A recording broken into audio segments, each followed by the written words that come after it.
the green. Okay, so maybe third time lucky. Third time lucky.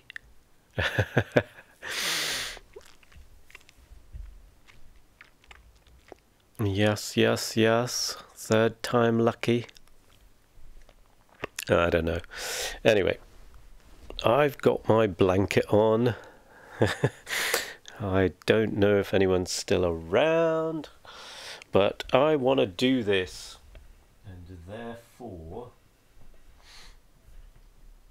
I'm going to keep trying. Alright, let's reload this one too. I don't want to see that. I don't think Twitch will reload it for you. So yeah, third time lucky. And I'm hoping I'm seeing the green square this time. And yep, rebooting the router, the traditional turn it off and turn it back on again comes to the rescue. Oh yeah, actually I'm going to pull this down so I can... Ooh, that's kind of loud, isn't it? Anyway, yeah, I'm seeing the little green square. If any of you use OBS, you'll know that when things are working well, you see a little green square at the bottom of OBS, which tells you the connection is stable. So, third time lucky, and I'm not going to be here having my coffee because the coffee's all gone now. And I'm not going to make another one because I've rebooted the router and now everything's nice and stable. So let's get to the book. So I was just looking up what the Linnean Society was. So I think I only got one paragraph in, maybe two paragraphs in. So I'll be stopping and rereading bits, and stopping to look stuff up, and stopping to respond to comments and questions. So, you know, feel free. So here we go. I'm going to start all over again. Here is the introduction to On the Origin of Species. It's actually called On the Origin of Species rather than The Origin of Species.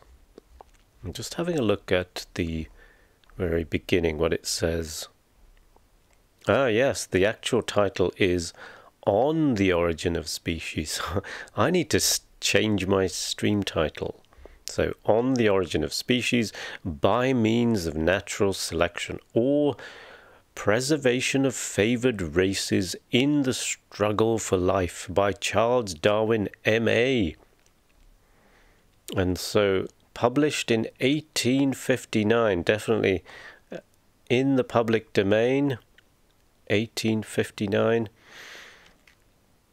and someone written about it at I've actually been to Down House in Bromley because it's fairly close to where I live, because I live in South London, and from where I live I could actually cycle there. It's a longish cycle ride, but yeah, it's a lovely part of the world in Kent. So, On the Origin of Species. Hello, hi, hello. So I'm trying something a little bit different. Yeah, live audio book, and as I've been reading The Selfish Gene by Richard Dawkins, he refers to this book a lot, and it struck me that I've never actually read it. It's one of those, you know, works that shaped history, really. So this is new to me. I guess I'm treating it like a game. So games have chapters, and there's, well, not all games, but a lot of games do have a story. So even though this isn't a novel, There are 15 chapters, so, well, 14 chapters plus an introduction, so. Whatever I do, you try and watch. Yeah, this is kind of experimental, so I want to read the book, and I enjoy reading aloud, so I thought, well, why not just record it?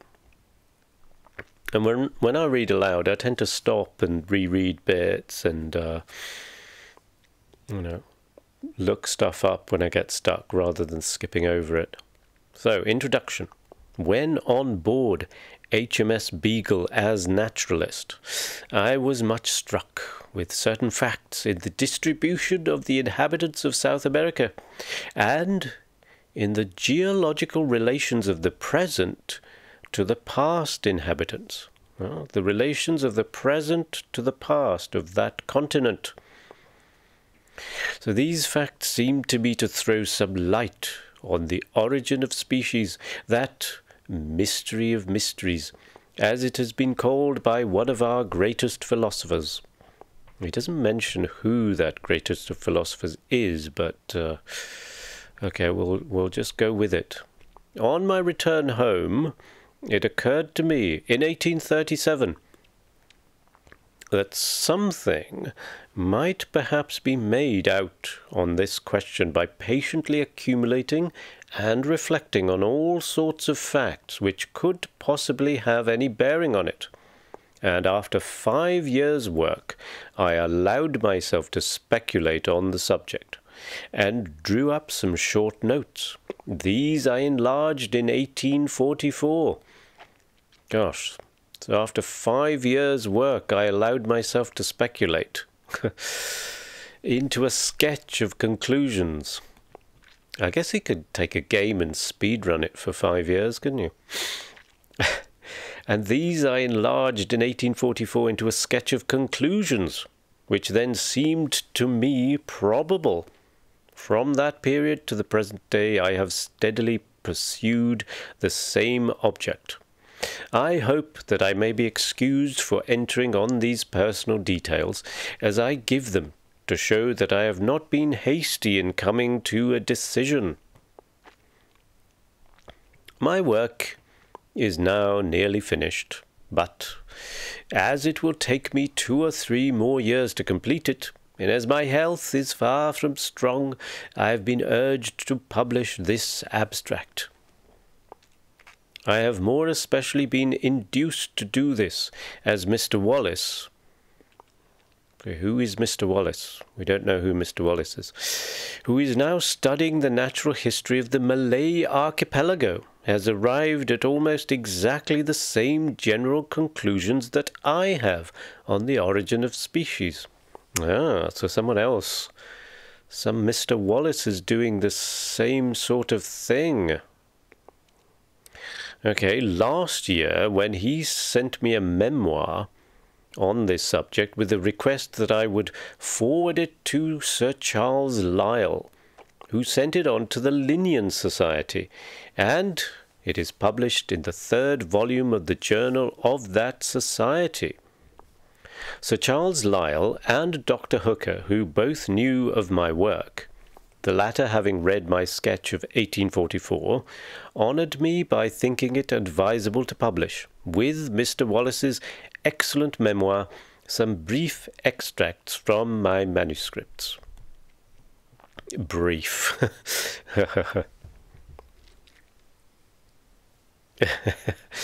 Oh, well, thank you. What am I doing?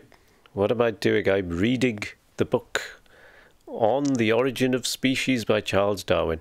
This abstract, which I now publish, must necessarily be imperfect. I cannot here give references and authorities for my several statements, and I must trust to the reader reposing some confidence in my accuracy. No doubt errors will have crept in, though I hope I have always been cautious in trusting to good authorities alone. I can here give only the general conclusions at which I have arrived, with a few facts in illustrations, but which I hope in most cases will suffice.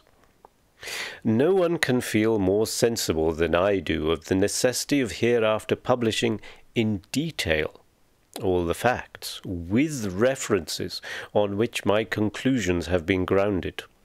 And I hope in a future work to do this, for I am well aware that scarcely a single point is discussed in this volume on which facts cannot be adduced, often apparently leading to conclusions directly opposite to those at which I have arrived. A fair result can be obtained only by fully stating and balancing the facts and arguments on both sides of each question, and this cannot possibly be here done. No? I much regret that want of space prevents my having the satisfaction of acknowledging the generous assistance which I have received from very many naturalists, some of them personally unknown to me. I cannot, however, let this opportunity pass without expressing my deep obligations to Dr. Hooker. He's in the Linnean Society, who for the past 15 years has aided me in every possible way by his large stores of knowledge and his excellent judgment. So this is a bit of an introduction plus preface plus acknowledgements, I guess. In considering the origin of species, it is quite conceivable that a naturalist, reflecting on the mutual affinities of organic beings,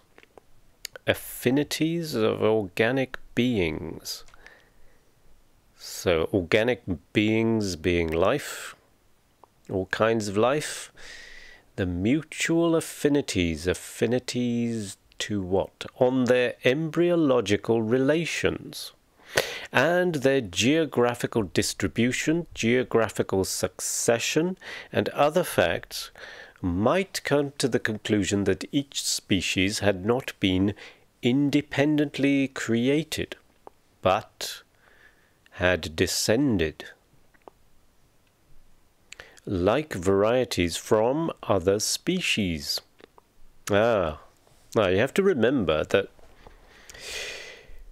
when we read this, we're kind of reading it in relation to this, because we've already been introduced. Most of us already have an inkling of what evolution is, that there are a series of steps, one species leading to the next. But you have to imagine that these ideas just did not exist, and he's kind of taking the data that he's gathered, and he's got this geological data, and then he's kind of piecing it together. So when he says, reflecting on the mutual affinities of organic beings, on their embryological relations, their geographical distribution. So these are the things that he's kind of gathering. Geological succession. So he's, digging down and going, okay, there's that fossil. And then if we go like however many years previous, and other such facts, might come to the conclusion that each species had not been independently created. So when's he writing this? 1850, well, that's when it's published. He's writing this in 1844. And at that time, I mean, you can't talk against religion. Like, at the moment, the society, certainly most of Europe and the UK, is secular. In the US, I think it's gone a little bit towards creationism. So he's saying, look, the species had not been independently created, but had descended like varieties from other species. So he's kind of tentatively putting it out there. This is kind of what my data is leading to. Nevertheless, such a conclusion, even if well-founded, would be unsatisfactory until it could be shown how the innumerable species inhabiting this world have been modified so as to acquire that perfection of structure and co-adaptation which most justly excites our admiration. So I guess he's saying here, look, so far we're kind of marveling at it and saying, there was some supernatural being came along and waved their magic wand and ta-da, here we go, here's the world. And he's saying, but my data is suggesting something else, and I don't want to just say this without kind of going through it all step by step to show how did I come to this conclusion. So this is the kind of state of mind you need to be in, that you actually don't know about evolution, and that you're taking your data and slowly, the penny is dropping that, hang on, this is where we came from. And so as to acquire that perfection of structure and co-adaptation which most justly excites our admiration, naturalists continually refer to external conditions, such as climate, food, etc., as the only possible cause of variation. In one very limited sense, as we shall hereafter see, this may be true, but it is preposterous to attribute to mere external conditions the structure, for instance, of the woodpecker, with its feet, tail, beak and tongue, so admirably adapted to catch insects under the bark of trees. In the case of the mistletoe, which draws its nourishment from certain trees, which has seeds that must be transported by certain birds, and which has flowers with separate sexes, absolutely requiring the agency of certain insects to bring pollen from one flower to another, it is equally preposterous to account for the structure of this parasite, with its relation to several distinct organic beings, by the effects of external conditions, or of habit, or of the volition of the plant itself. The volition of the plant itself, I like that.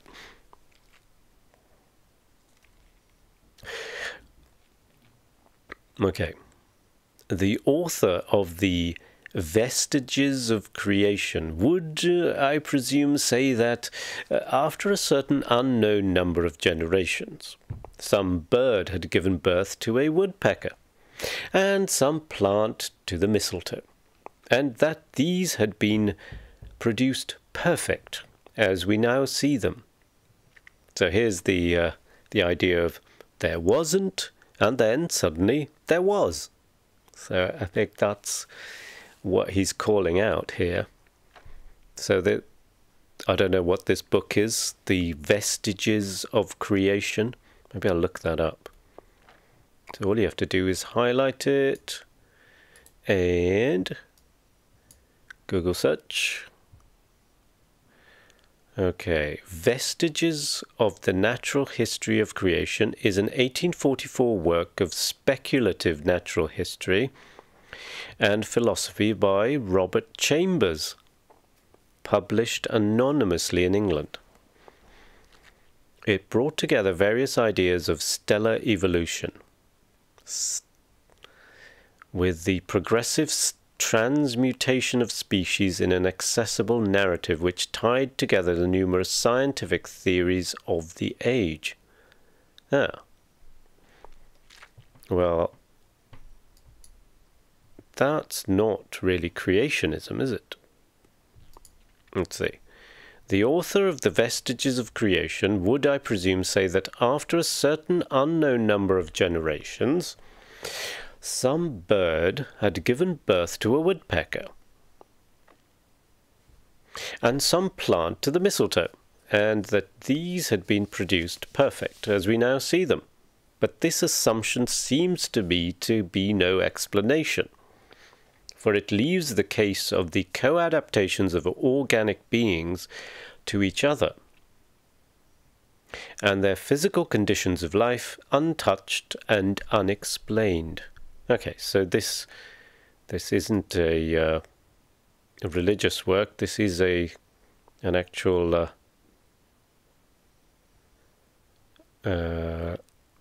Vestiges was initially, so this is an actual scientific biological work.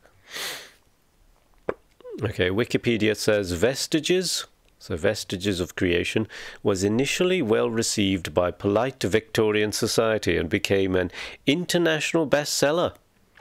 But its unorthodox themes contradicted the natural theology fashionable at the time and were reviled by clergymen, well, of course, and subsequently by scientists who readily found fault with its amateurist deficiencies. The ideas in the book were favoured by radicals, but its presentation remained popular with a much wider public.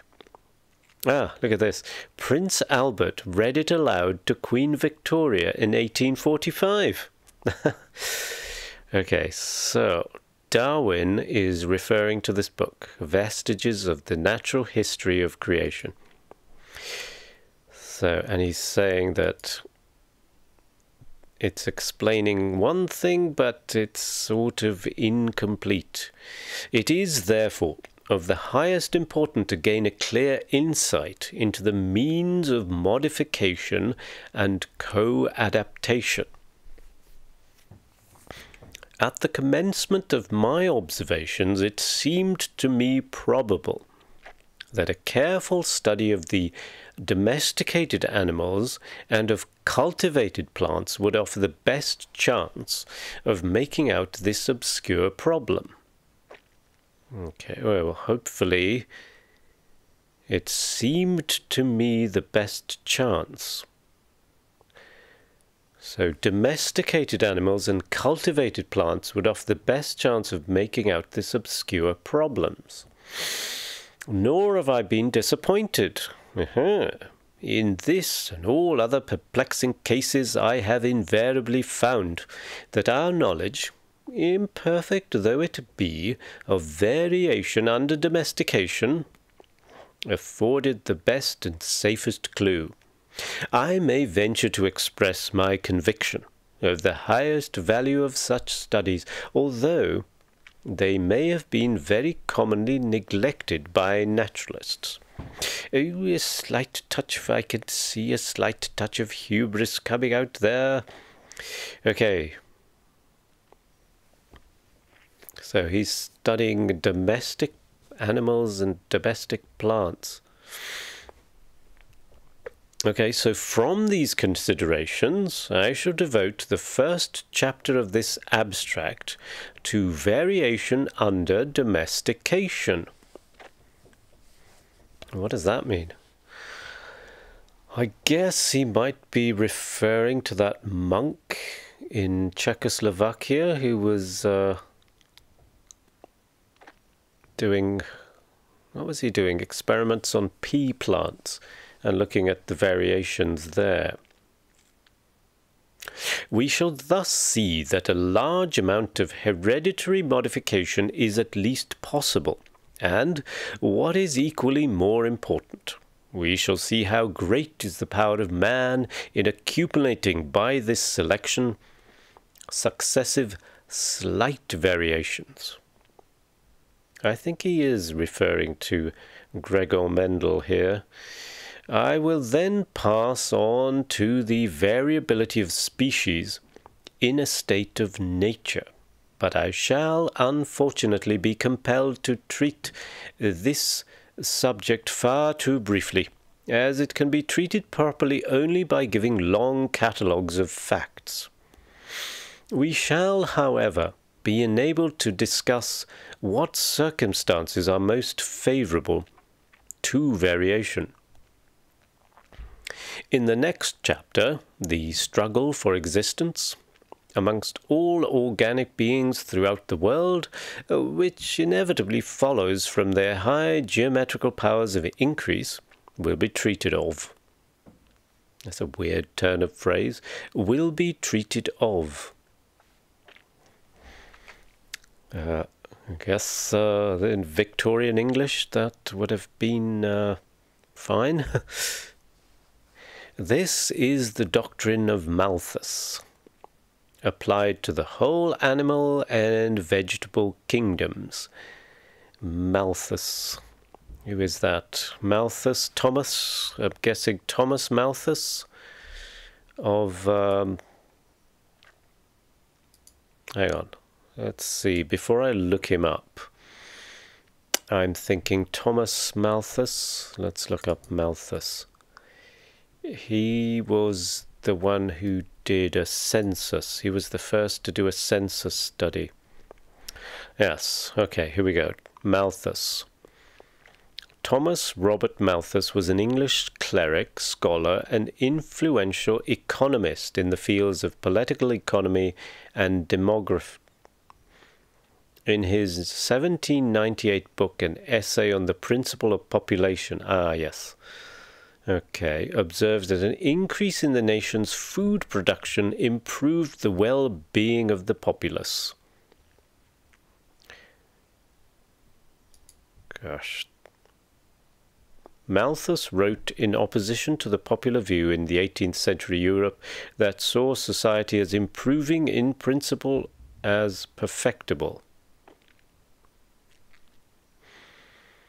Population growth. I'm sure he did some kind of census. Oh, he was one of the first to do a census study. Anyway, back to Darwin. As many more individuals of each species are born than can possibly survive, and as consequently there is a frequently recurring struggle for existence, it follows that any being, if it vary however slightly, in any manner profitable to itself, under the complex and sometimes varying conditions of life, will have a better chance of surviving and thus be naturally selected. So here's the definition. Here is the first definition. I'm going to read that bit again. As many more individuals of each species are born than can possibly survive. So I'm thinking of those turtles that lay their eggs. And then the babies have to like walk across the beach and get into the sea. And there's like 150 of these little baby turtles, and a small fraction of them survive. So that's what that reminds me of. As many more individuals of each species are born than can possibly survive, and as consequently there is a frequently recurring struggle for existence, it follows that any being, if it vary however slightly, in any manner profitable to itself, under the complex and sometimes varying conditions of life, will have a better chance of surviving, and thus be naturally selected. So it's the relationship between the conditions of life and the whatever being happens to be in the world at that particular era, I suppose. So given the world and the conditions of that world, then some will be naturally adapted to it and others will be struggling to survive and not survive. So from the strong principle of inheritance, any selected variety will tend to propagate its new and modified form. I don't think Darwin really knew about genetics, so having just read The Selfish Gene, I've got all of that sort of in my head at the moment of the game theory and evolutionary stable strategies, and so on, and hawks versus doves. Okay, but that was all derived from this. This fundamental subject of natural selection will be treated at some length in the 4th chapter. This is good. This is giving a nice little overview of the book. And we shall see then how natural selection almost inevitably causes much extinction of less improved forms of life, and induces what I have called divergence of character. Wait, what DLC is this? The Darwin DLC. This is the precursor of all DLCs. Yes.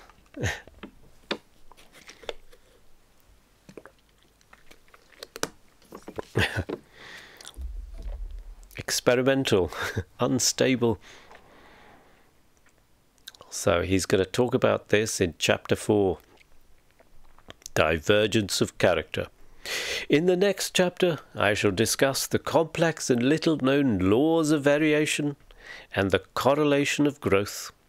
In the 4 succeeding chapters, the most apparent and gravest difficulties of the theory will be given, namely, first, the difficulties of transitions, or in understanding how a simple being or a simple organ can be changed and perfected to a highly developed being or elaborately constructed organ. So there we go. He's already challenging the intelligent design theory, or I guess not even theory, the blind watchmaker argument, which of course David Hume kind of blew out of the water like years before Darwin, but this is based on data, so this is more of a fact rather than, oh, well, how could something as complex as the human eye have come from, other than some supernatural being going, ta-da, here we go. So, or in understanding how a simple being, so we're looking at, I don't know, single-celled protozoa, I suppose, or a simple organ can be changed and perfected into a highly developed being or elaborately constructed organ. Secondly, the subject of instinct, or the mental powers of animals. Thirdly, hybridism, or the infertility of species and the fertility of varieties when intercrossed. And fourthly, the imperfection of the geological record. In the next chapter, I shall consider the geological succession of organic beings throughout time. In the 11th and 12th, their geological distribution throughout space. Geographical distribution throughout space. In the 13th, their classification or mutual affinities, both when mature and in embryonic condition. In the last chapter, I shall give a brief recapitulation of the whole book and a few concluding remarks. Good, good, good. Okay, so that's kind of the layout of the book. Oh, final paragraph of the introduction. Heyo! Misa back. Sorry for taking so long. So, no one ought to feel surprise at much remaining as yet unexplained in regard to the origin of species and varieties. If he makes due allowance for our profound ignorance in regard to the mutual relations of all the beings which live around us, who can explain why one species ranges wildly and is very numerous, and why another allied species has a narrow range and is rare? Yet these relations are of the highest importance, for they determine the present welfare, and, as I believe, the future success and modification of every inhabitant of this world. Still less do we know of the mutual relations of the innumerable inhabitants of the world during the many past geological epochs in its history. Although much remains obscure, and will long remain obscure, I can entertain no doubt, after the most deliberate study and dispassionate judgment of which I am capable, that the view which most naturalists entertain, and which I formerly entertained, namely, that each species has been independently created, is erroneous. I mean, just think about it at that time. Oh, I am going fizzy. It's time to put the light on. Let's see if that makes a difference. Fizzy things behind the pop shield. Let's crank it up a little. I shouldn't really be using daylight to light myself, because the daylight is so variable. There we go. I think the fizziness has gone down a bit. No one ought to feel surprise at much remaining as yet unexplained in regard to the origin of species and variety, if he makes due allowance for our profound ignorance in regard to the mutual relations of all the beings which live around us. Who can explain why one species ranges wildly and is very numerous, and why another allied species has a narrow range and is rare? Yet these relations are of the highest importance, for they determine the present welfare and, as I believe, the future success and modification of every inhabitant of this world. Still less do we know of the mutual relations of the innumerable inhabitants of the world during the many past geological epochs in its history. Although much remains obscure, and will long remain obscure, I can entertain no doubt, after the most deliberate study and dispassionate judgment of which I am capable, that the view which most naturalists entertain, and which I formerly entertained, namely, that each species has been independently created, is erroneous. I mean, today, having had this been around for so long, and then, you know, bodies and bodies of evidence of data that have just corroborated this over and over again, you know, 150, I don't know what it is, like almost 200 years later, we could just call it fact and just say, okay, yeah, this isn't a theory, this is fact. The massive body of evidence just shows that it is true. Whereas putting this forward back then, when religion was the kind of so mainstream and taken to be fact, this was a big deal.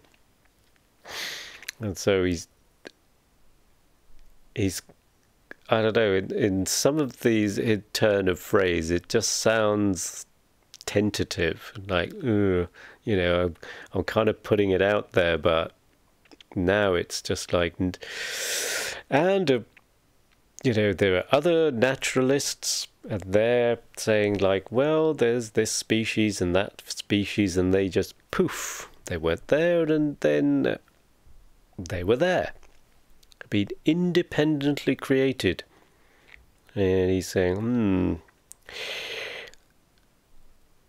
and which I formerly entertained, namely that each species has been independently created, is erroneous.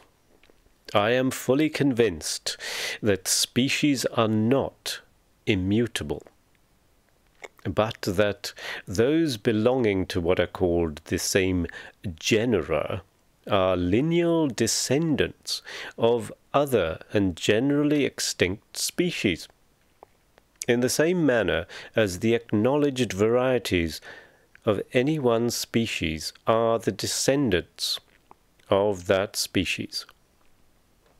Furthermore, I am convinced that natural selection has been the main, but not exclusive means of modification. So, yeah, I don't think he knew about, well, we'll find out later on, but he didn't really know about genetics back then. And so he won't know about the crossing over of chromatids and the creation of gametes and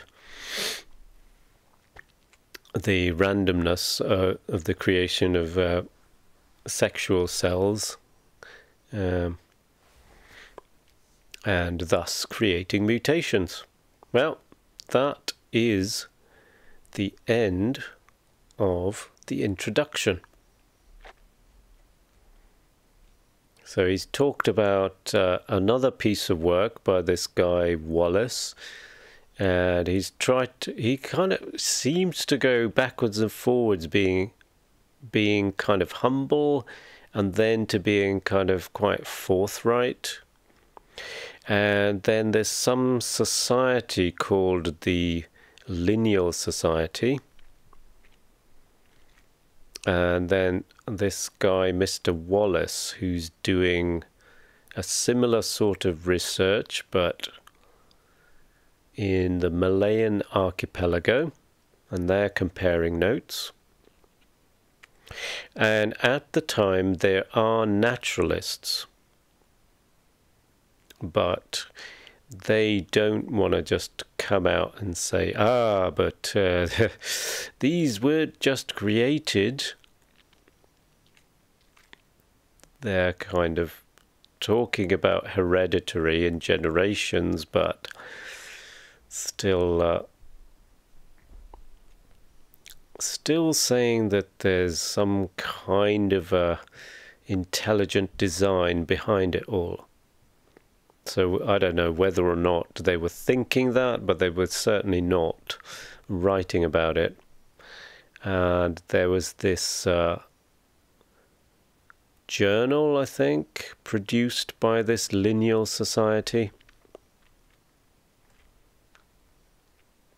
And some of Darwin's work was published there. The Linnean Society. So it's Dr. Charles Lyell and Dr. Hooker, who both knew of my work, the latter having read my sketch of 1844, honoured me by thinking it advisable to publish. Because his health was bad, and they said, right, you better get on with this, and make sure you write it before you die. I think I remember watching a biopic of Darwin, and he was having all these, some kind of water therapy. I think it was maybe about 2 years ago I watched it. I can't remember much. And, yeah. Alright, so that was the introduction. So I'm going to have a brief look through the list of chapters. So he's kind of done a slight sketch, but each of the chapters has a kind of a mini table of contents for each chapter. So here are the chapters. We've got variation under domestication. So he believes that domestic animals and cultivated plants offer some clue, and it's worth studying them. So I guess he's going to go into why he thinks that is. So in chapter 1, variation under domestication. causes of variability, effects of habit, correlation of growth, inheritance, of course, character of domestic varieties, difficulty of distinguishing between varieties and species. Okay. Origin of domestic varieties from one or more species. Domestic pigeons. Me pigeons. Their differences and origin. Principle of selection anciently followed. Its effects. Methodical and unconscious selection. Unknown origin of our domestic products. Unknown origin of our domestic productions. Circumstances favourable to man's power of selection. I guess that's something to do with breeding. So you're kind of deciding which line of heredity. I guess if you're breeding pigeons or dogs or horses, you're kind of deciding, it's not natural selection, it's man-made selection. You decide which kind of direction to take your breed. If you want it to be stronger, or if you want it to be faster, or if you have, the pigeons, you want certain colour or wingspan. I don't know. Okay, Chapter 2, Variation under Nature. Variability. Individual differences, doubtful species. Wide-ranging, much diffuse, and common species vary most. Species of the larger genera in any country vary more than the species of the smaller genera. Many of the species of the larger genera resemble varieties in being very closely but unequally related to each other, and in having restricted ranges.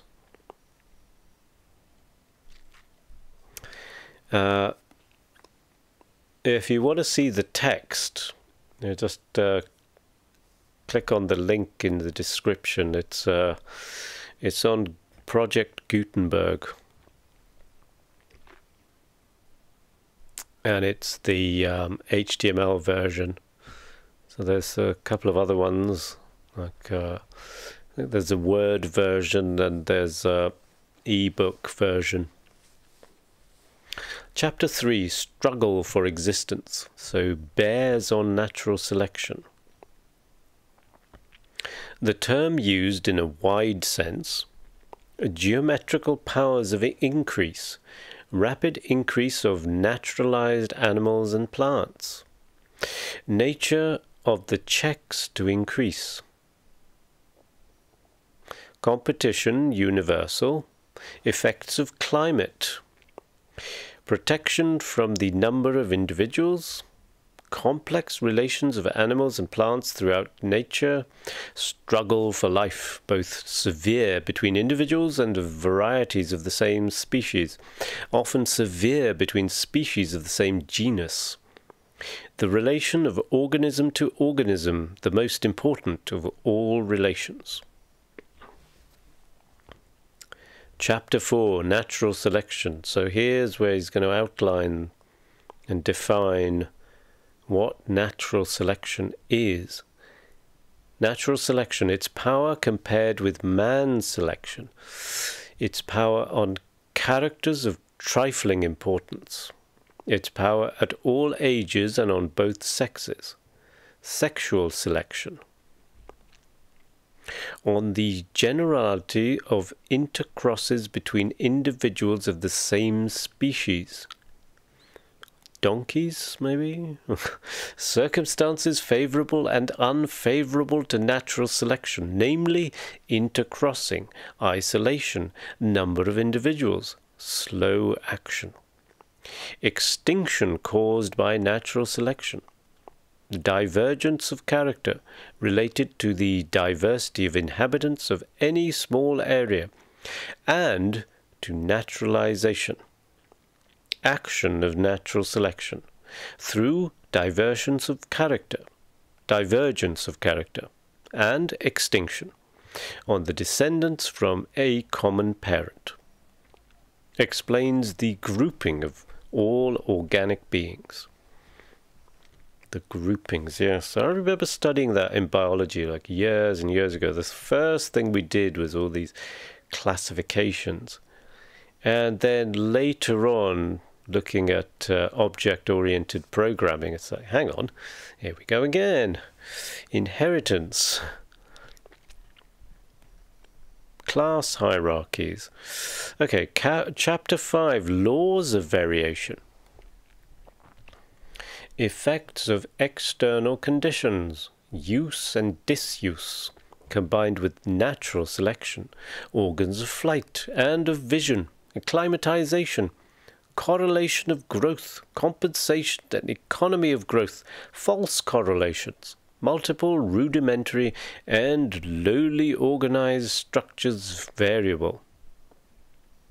Okay, parts developed in an unusual manner are highly variable, specific characters more variable than generic. Secondary sexual characters variable. Species of the same genus vary in an analogous manner.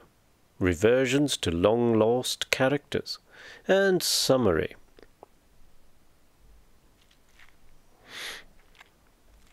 Difficulties on the theory of descent with modification. This is Chapter 6, Absence or Rarity of Transitional Varieties. Transitions in habits of life.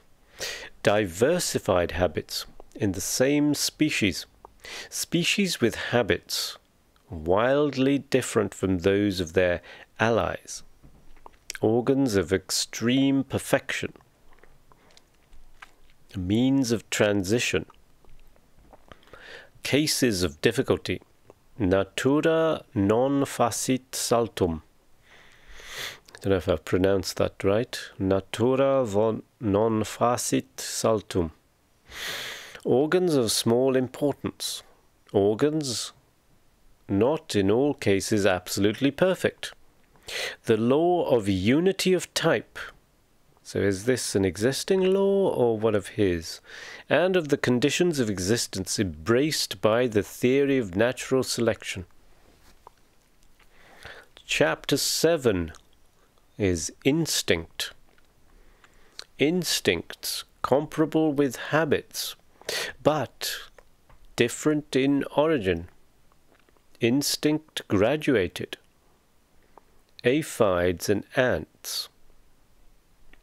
Instincts variable. Domestic instincts, their origin. Natural instincts of the cuckoo, ostrich, and parasitic bees. Ah, yes, the slave-making ants. Ah, yes. Yes,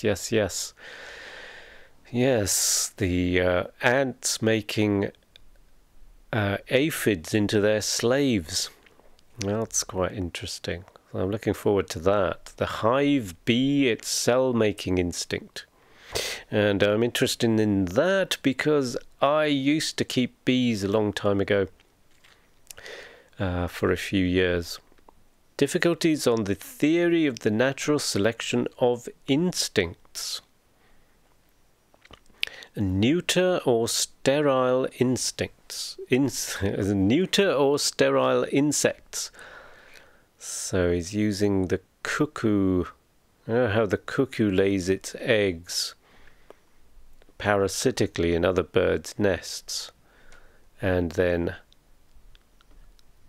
how then once the cuckoo is born, it kind of starts chucking the other eggs out of the nest. So that's kind of interesting. Okay. Chapter 8 is on hybridism, distinction between the sterility of first crosses and of hybrids. Sterility various in degree, not universal, affected by close interbreeding, removed by domestication. Laws governing the sterility of hybrids. Sterility, not a special endowment, but incidental on other differences. causes of the sterility of first crosses and of hybrids, parallelism between the effects of changed conditions of life and crossing, fertility of varieties when crossed, and of their mongrel offspring, not universal. Hybrids and mongrels compared independently of their fertility. Summary. Oh, I would have guessed that hybrids and mongrels were the same, but I guess not, if he's using both terms to represent something different. Okay, chapter 9 we have on the imperfection of the geological record, on the absence of intermediate varieties at the present day. So this, I've come across this as this idea of a jump. So we have this kind of linear progression of slight changes, slight amounts of variation. And you've got to think of it. Oh, it's hard for us to think of those millions of years and tiny, tiny, tiny variations that happened, adaptations to whatever conditions there were at the time. And then he's digging up fossils to kind of say, okay, then it was this, and then a million years later, then there was this, but then there's a kind of gap. So on the vast lapse of time as inferred from the rate of deposition and of denudation, I don't know how to pronounce that, denudation, on the nature of extinct intermediate varieties, on their number, on the poorness of our paleontological collections, on the intermittence of geological formations. So once again, there's these gaps. On the absence of intermediate varieties in any one formation. On the sudden appearance of groups of species. On their sudden appearance in the lowest known fossiliferous strata. Okay, so this is all on geological records, but I guess not enough of them to then create nice graphs and to show lineage and heredity. Chapter 10, on the geological succession of organic beings, on the slow and successive appearance of new species, on their different rates of change. Species once lost do not reappear. Groups of species follow the same general rules in their appearance and disappearance as do single species. On extinction. Extinction's kind of big at the moment. Is there some kind of movement called the extinction? They've been doing like demonstrations and rallies and marches and things. The what do they call them? The extinction symbol. They're kind of a bit militant, a bit kind of right-wing activists.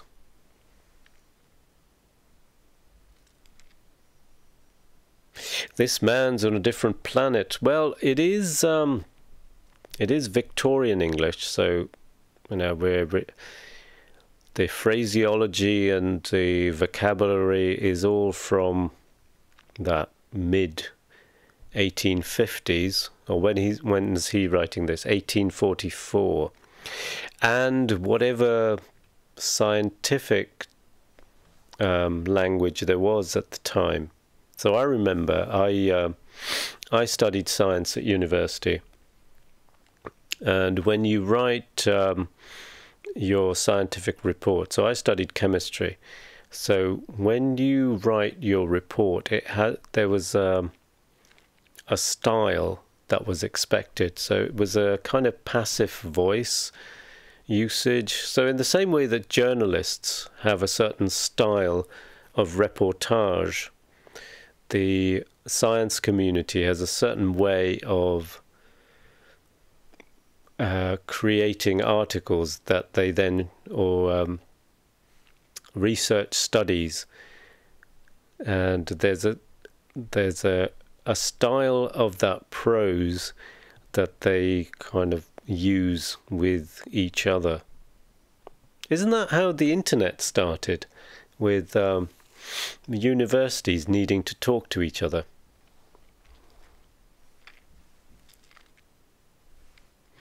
You had that course at uni as well, scientific writing or something, yeah. And when you did your lab reports, it wasn't just of your kind of, you weren't just judged on your rigor. So you had a kind of series of, right, this was the experiment, this is what it was trying to achieve, this is the data, this is the conclusion, and so that was your structure for the report. And then the way that you would construct your sentences had to follow the kind of the form that was expected. And if it wasn't, then you'd get your report handed back to you and then, no, come on, write it again. So it's like, hang on, are we doing literature here, or are we kind of burning, like, say it was, I don't know, taking a Bunsen burner and then burning different metals and looking at the different colours that came from it. Yet, you know, instead of I saw some bubbles, you had to write effervescence was observed.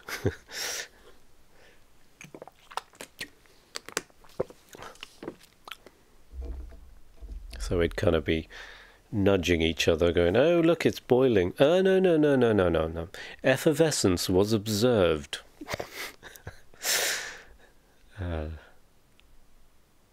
So I guess like in the gaming community, we've got our own vocabulary that other people don't understand. So if we say something like GG or monka ass, you know, other people in the gaming world will understand what you mean. Anyone else would be like, GG, what are you on about? Or yeah, I've been grinding and farming. And like, do what? What you've been out in the field chopping, cutting, making hay and making bales, and no, no, I've been farming. I've been farming for a Harold. What? What's farming? Yeah, I used this wicked strat on that part of the run. What run? What's a strat? So yeah, these guys have got their own vocabulary and sentence structure, and yeah, this is also, I don't know if you call it ancient, and what is it, coming up between 150 and 200 years. So if you look at memes, if you look at memes, yeah, and that in the book that I just read a few weeks ago, from where I got inspired to read this. So I read The Selfish Gene by Richard Dawkins, and he's looking at evolution, but from the genetic point of view, that it's not really about animals and plants, but really it's genes using animals and plants as vehicles to kind of transport them to the next generation. And as long as that vehicle is stable, then they can carry on and then they mutate. But he then goes a step further and says, well, there's something else that we can posit that also mutates. And he comes up with the word meme. So he is the one who coined the word meme as something to encompass an idea or a ritual or some style, some kind of social phenomena or cultural phenomena that propagates through society, through generations, but much more rapidly. So a meme is created and then it just proliferates through that whatever society that's in, but then it also dies off. So it's like a nice way to observe evolution in a much shorter time scale. So these kind of memes that we have in the gaming world, things like, you know, GG and farming and monk ass and using strats in my speed run, within that world people will understand it, but outside that world, what? And they all, you know, language changes, they will just come and go really quickly.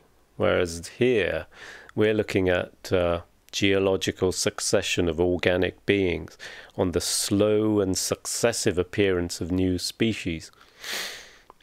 This is over millions of years, whereas a meme comes into being, lasts for, you know, months, and suddenly it's like viral, like a viral video. It's there, it peaks, and it's gone, and it's a good way to kind of compare the two. Yeah, but I didn't know that, but Richard Dawkins, coined the phrase meme, or the term. So, summary on the successions of the same types within the same areas, and the summary of preceding and present chapters. Geographical distribution. Present distribution cannot be accounted for by differences in physical conditions. Importance of barriers. Affinity of the productions of the same continent. Okay, there's like mini chapters within, or I guess sections you could call them. Centers of creation. Means of dispersal by changes of climate and the level of the land, and by occasional means. I hope he defines each of these terms. Dispersal during the glacial period, coexistive with the world. Ice Age, glacial period. 12. Geographical distribution continued. Distribution of freshwater productions. That sounds like a film company or something. Freshwater Productions presents distribution on the inhabitants of oceanic islands. So branching off, I remember that, like Madagascar. Absence of batrachians and of terrestrial mammals. No idea what batrachians are. Sounds like some kind of made-up alien creature. Right, I'm going to look this up. Search DuckDuckGo. The batrachia are a clade of amphibians that includes frogs and salamanders, but not caecilians or extinct Allocidiotu. Okay. French zoologist Pierre-André Lattrelle in 1800 to refer to frogs. Okay, so frogs and salamanders. All right. Absence of frogs and salamanders of the terrestrial mammals. Okay, on the relation of the inhabitants of islands to those of the nearest mainland. Kind of remember this. Like, yes, are there something about the lemurs on Madagascar? Or Malagasy, I think it's called now. on colonization from the nearest source with subsequent modification. Summary of the last and present chapters. Ooh. Chapter 13, Mutual Affinities of Organic Beings, Morphology, Embryology, Rudimentary Organs. This one looks long. Classification, Groups, Subordinate to Groups. Natural System, Rules and Difficulties in Classification, explained on the theory of descent with modification. Classification of Varieties. Descent always used in classification. Analogical or adaptive characters. Affinities, general, complex, and radiating. Okay, well, I guess we'll get to that. Extinction separates and defines groups. Morphology. I don't know what that is. Morphology between members of the same class, between parts of the same individual. Embryology, laws of, explained by variations not supervening at an early age and being inherited at a corresponding age. Explained by variations not supervening at an early age and being inherited at a corresponding age. Age as in age of the individual, or age as in age of the planet? Hopefully he will explain it. Rudimentary organs, their origin explained. And chapter 14, Recapitulation and Conclusion. Recapitulation of the difficulties on the theory of natural selection. Recapitulation of the general and special circumstances in its favour. Causes of the general belief in the immutability of species. Of the general belief. Intelligent design, perhaps? How far the theory of natural selection may be extended. Effects of its adoption on the study of natural history, and concluding remarks. So those are the chapters with their kind of inner mini chapters. So we've finished the introduction, had a look at all the upcoming chapters, and I think these are fairly long. Yes, chapter 1, these are fairly long. So where are we? It's just over an hour, and I've kind of rambled through the initial one, the introduction, I mean. But I think chapter 1, if I read it in the same kind of way, you know, stopping to muse over certain turns of phrase, or look at definitions, or reread to get a better understanding, or raise points of interest, is probably going to take a good couple of hours. Yeah, and I certainly want to divide them up.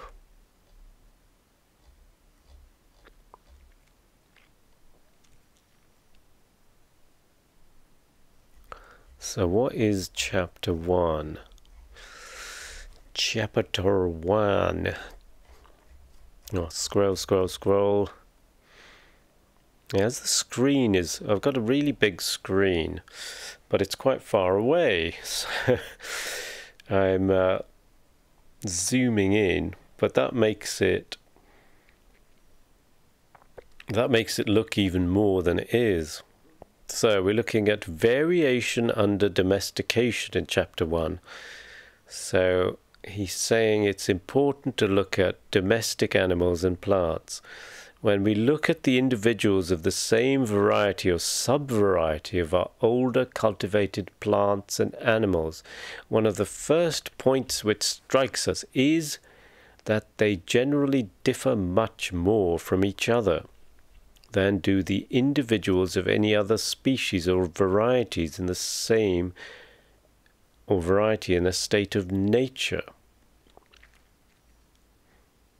So circumstances favourable to man's power of selection.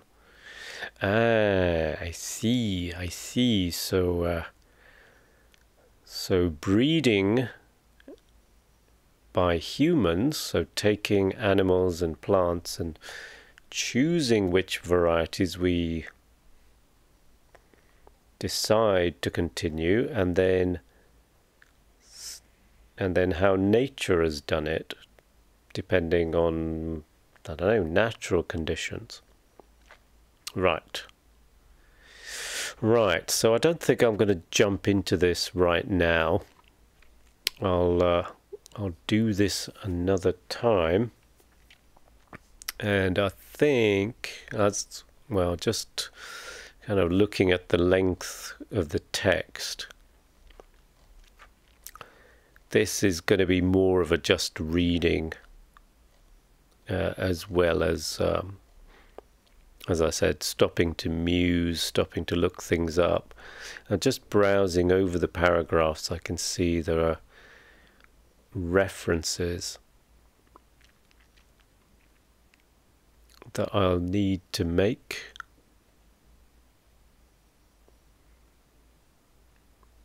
Like already he's talking somewhere, he's talking about the 2 flocks of Leicester sheep kept by Mr. Buckley and Mr. Burgess. So I don't know how much of this was like contemporary at the time, so it was expected that you might know it, and how much of this then he'll go on to explain. We'll find out from his style of writing. I remember last year I read pretty much the entire works of Dostoevsky, so about 11 novels, one after the other. And there are big chunks in French. So some of the characters are talking to each other in French. And I guess the similar kind of era, like Victorian period, but obviously in Russia. And it seemed that some of the sort of wealthier classes spoke both Russian and French. So they would be talking to each other in Russian and then just slip into French. And it seemed like some of the French philosophers were quite popular in Russia. So the reader isn't given a translation. Obviously, I was reading it in a translated from Russian into English, but then the French passages are not translated. My French is kind of okay. It was okay enough to kind of read those French passages, but you can see from whatever was current at the time, the author was expecting you to both know the French, both know the references, and also what he was getting at. So if there was some kind of in-joke in there or something implicit, then you were expected to know that. And obviously I wasn't around in 1850 or whatever, so I'm like reading it and thinking, he's talking about some French philosopher, so, and I have to put the book down, then look up this French philosopher, and then find that, okay, the Russians in St. Petersburg during the 1850s were really interested in this guy, and he was really popular, and most people knew a lot of the passages by heart. So one of Dostoevsky's characters then quotes such and such a passage, and the reader is expected to know it. And so, yeah, there's a lot of putting the book down and then referring to what you're expected to know. Or you might mention a street name, and it's just a street in St. Petersburg. And so, I don't know, I have no idea what St. Petersburg is like or was like back in the mid-1850s or 1840s. And so then I have to stop, look that up, come back to it. But what I found was that sort of 4 books in, so I read them, I think I read them in the order that he wrote them. So a few books in, you start to get a sense, or you start to get familiar with the sort of turn of phrase, the style, and the kind of climate, or the what you might call the zeitgeist of that era. So not Victorian as in the UK, in London, and in the south of England and in the north of England, but St. Petersburg and Moscow, and how society was structured there. So by sort of book 5 of 11, then I needed to do less of the putting the book down, getting on Wikipedia, or watching a YouTube video and like, Emancipation of the Serfs, 1867, okay. So that's when that happened, and then all these people are now free, but they don't feel free, and then society still treats them in this way. And yeah, the kind of stratification of society, or both in Russia and in London. Why am I talking about London? Because the Victorian era and the year before that, actually it took me 3 years to do that. I read the entire works of Dickens, and that was a project I started, and I didn't have a regular reading period. So some days I was reading, and some days I wasn't. But last year when I was reading Dostoevsky, it was every single day. So I'd spend my morning coffee with an hour of reading, and stuck to it, because the more I started to appreciate what the sort of social climate was like at the time, and the political climate, gleaning little bits from looking them up and piecing it together from what the author was expecting you to know, I started to kind of move more quickly through the books and get a sense of the humor, get a sense of the different classes, I guess, and why they would act in certain ways. And so I'm imagining a similar kind of journey through this book. And I keep bearing in mind that when he wrote this, evolution just wasn't known. It wasn't like a household idea. It wasn't accepted. It was completely new. So trying to come at it from that perspective. And yeah, religion, Christianity was just huge. It was just believed and expected, whereas now, certainly in Europe, and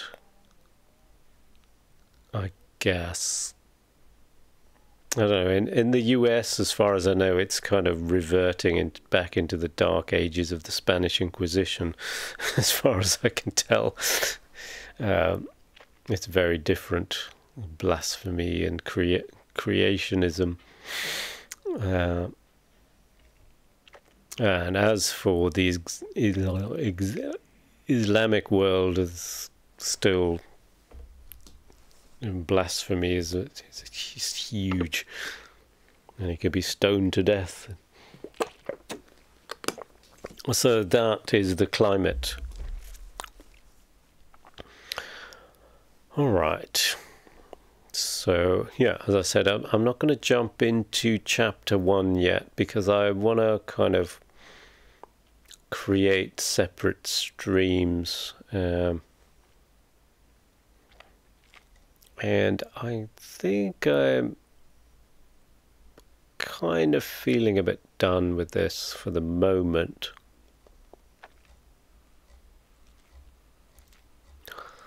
And what time is it? 3:30 in the UK. So, yeah, there's going to be another 14 more of these.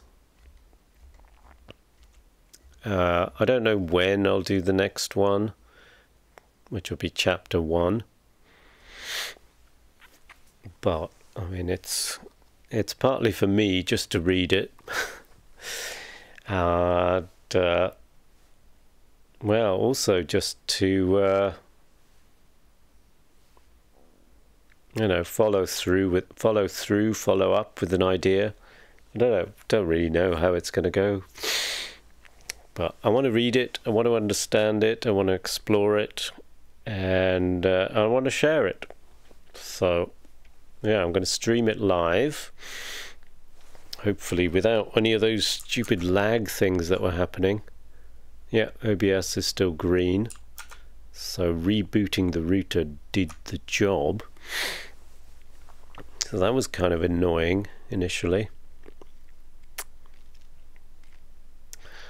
And yeah, I look forward to doing more of these, because this is something that I do on my own, and I have been doing for, I'd say, many years.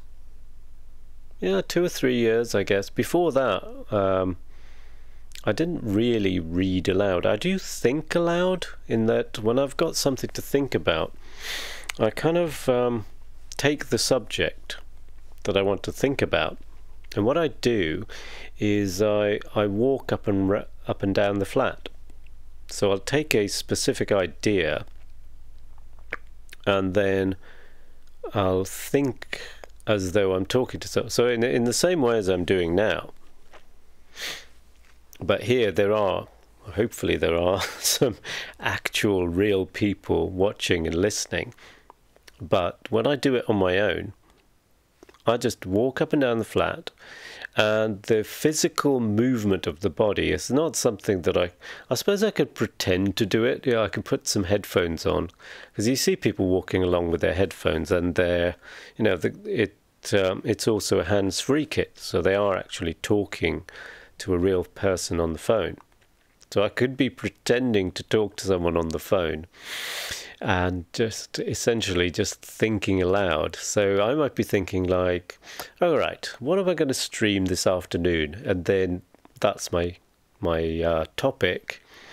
And then I could be, you know, walking down the street thinking about that out loud, but I tend not to do that.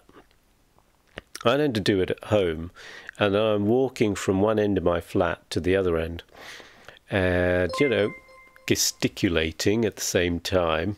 Oh, hello there. What's a good puppy? Hello. Let me see if I can read your name. Revival Dude OG. Yeah, you got it. Thank you for the follow. Nice to have you along. So I think aloud, and in the same way that you might be writing things down, I'm showing it with my left hand, but I'm actually right-handed. In the same way that you might write things down as you're thinking about a particular topic, I find it helps to actually say the words, especially if there's nobody else around. It's quite nice to kind of walk up and down, and the physical movement of the walking just helps to generate more ideas and keep them flowing. I find it helped me, and I've been doing it since my teenage years. So it might be like a philosophical topic. There's something that's quite deep and needs a lot of discussion and engagement, or it might be something just as simple as like, you know, am I going to order a pizza or am I going to order a burger? And it, you know, you can still spend 5 minutes walking up and down your flat going, well, if I had a pizza, I mean, I could decide on the topping, but then I had pizza last night, so I don't know. Do I want to have pizza 2 nights in a row? Is that a bad thing? And saying it out loud kind of slows it down and stops you getting distracted. And so following from that, for the last, I don't know exactly how long I've been doing it, but I've been doing it 4 years or something. I've been reading aloud. And from what I gather, the Victorian, they didn't have TVs, they didn't have YouTube, they didn't have radio. So they'd get together of an evening. So a family or a group of friends would get together and they'd take a book and they'd take it in turns to read aloud to each other. So they might take a chapter each or a paragraph each. And, oh, Mr. Darcy, why don't you take the next chapter? Oh, don't mind if I do.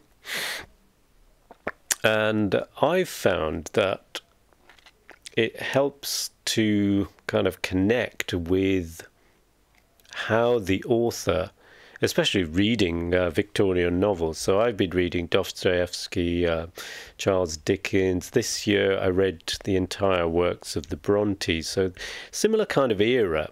And so they would have been, I guess, written in chapters. And then they would be reading them aloud to each other. And I found reading them aloud just for myself, I kind of get a pace that the author would have been writing them, kind of brings alive the sense of the narrative. I mean, if you go even further back to ancient times when things were, or stories were passed down in very much in an oral tradition, you know, most people wouldn't be reading or writing. So like if you go back to the time of Horace, it was very much just one person telling the story to another person. I guess there would have been mutations and embellishments back then, you know, like Chinese whispers, but that's how stories were passed on, sitting around the fire, like the scouts telling ghost stories to each other. So in that vein, that's kind of what I've been doing, and I just thought, how about I do that live, or, you know, record it, because I'm doing it anyway. But yeah, the whole setup takes a little while. So kind of an experiment, not gaming, but yeah. Revival dude, oh gee, you're a born presenter, that's art. Oh, thank you. Yeah, just kind of taking an idea and then trying it out, I suppose. I haven't seen anyone else just read. I did see there was a reading aloud when I was doing the stream title. There was a reading aloud something or other. Reading aloud. What do we call it? There was a tag. Yeah, so there was one existing already. So I'm assuming that other streamers do it as well.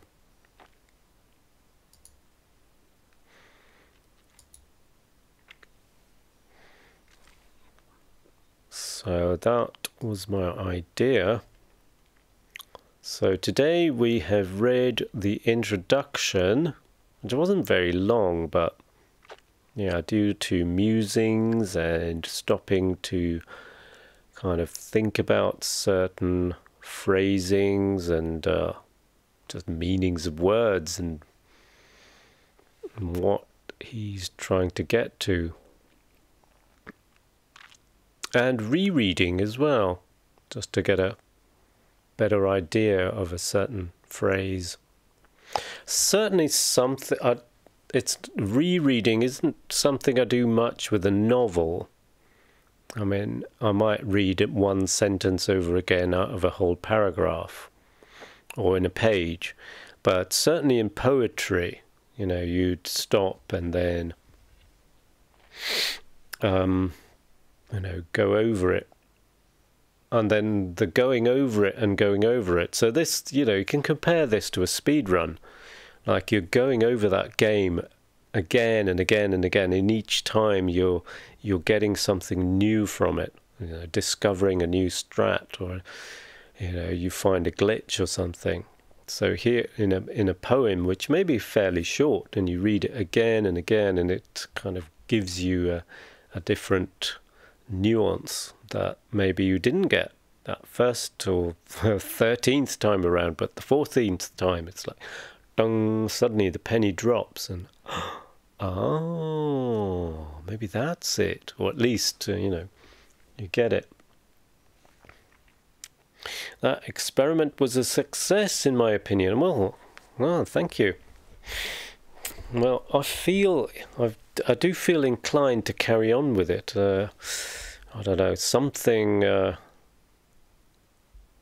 is impelling me. You know, Twitch is mainly about gaming, but I have seen people just like sleeping, and you know, you get thousands of people just watching someone. It's like they're just snoring. What's going on here? But I don't plan on doing that. But I suddenly thought that, okay, this is what I do anyway, and I feel a real connection with this, and I felt that I wanted to share this. So that's kind of the plan. So there are going to be 14 more of these. And then, will I ever listen back to... I often do. Oh, it's reminded me about this idea of going over things. It's reminded me of how people look at paintings in art galleries. They tend to read. So you've got the painting, and right next to the painting there's a little blurb. So there's the title of the painting, and then there's a little blurb, a couple of lines telling you about the painting. So they'll be going through the gallery, and they'll look at the painting and just have a quick glance and go, and then spend more time looking at the little blurb than looking at the painting. And I'm in the gallery and I'm looking at them thinking, hang on, the painter has spent probably months working on that piece, kind of going over and over it again and just fixing little details here and there, and then standing back from it, looking at it, being with that piece. And then you just give it a quick glance, like, you know, like you're flicking through a magazine at a doctor's waiting room, going, yeah, whatever. And you probably spent money to even get in the gallery. And just don't even spend even 10 minutes. Just stop, look at the painting. You know, never mind what's written about the painting. Look at the painting and just keep looking at it and let it kind of affect you. Let it have its, let it stir things up. I don't know, I feel They look at it and then they're kind of already critiquing it. Oh yes, well, they would have used this colour here, and obviously at that period that colour was quite expensive, so it's used sparingly. Let's just look at the painting. Stop talking about it, stop reading about it, just look. So yeah, interesting. Anyway, I think I'm going to leave it there for now, and tomorrow I have to work. I may do a random game, but I think I'm going to leave it there today, and then the plan is to come back and then do chapter 1, and we'll see where we get with it. And in case you didn't know, this thing in the background, this is HMS Beagle. This was the ship that Darwin went on to visit the islands to gather all his data. I don't know if that will get mentioned, but yeah. Anyway, I kind of want to jump straight into chapter 1, but I want to divide them up for YouTube. Maybe I'll even watch them again, but yeah. So, yeah, thank you for hanging out, and and sticking with me for this experiment. I don't know where I'm going with this. Well, I do know. I'm going to read the rest of this book, but yeah, I will be playing games too. So for now, I'm glad the internet started working again properly. But for now, yeah, shortish stream, but I've enjoyed it, and I hope you have too. And for now, I'm going to say bye-bye.